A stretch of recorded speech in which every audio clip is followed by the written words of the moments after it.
Rufus was the most curious dog in town. If there was a hole, I would put the muzzle there. If someone dropped something out of his pocket, he was the first to sniff, and if there was an open window, he always tried to sneak in.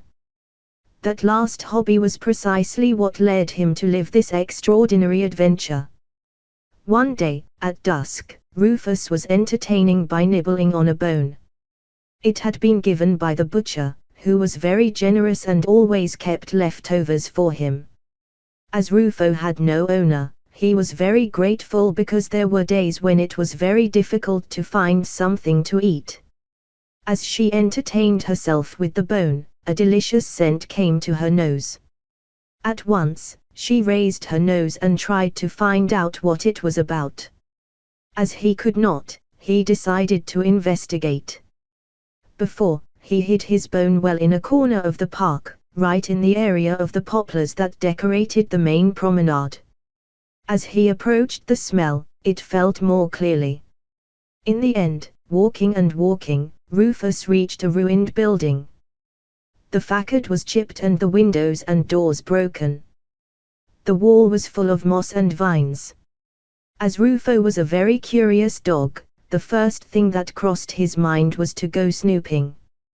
He circled the building a couple of times until he found a hole not too high.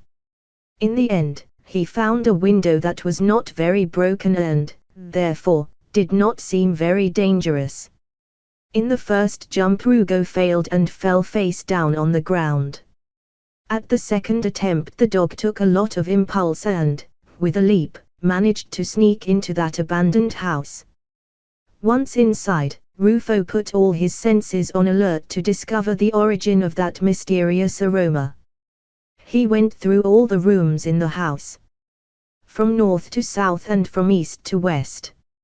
After half an hour Rufo realized that he was hungry and that his bone awaited him buried in the park. So he started to turn around. Rufuedo's treasure was already almost at the exit, felt the smell much more intense.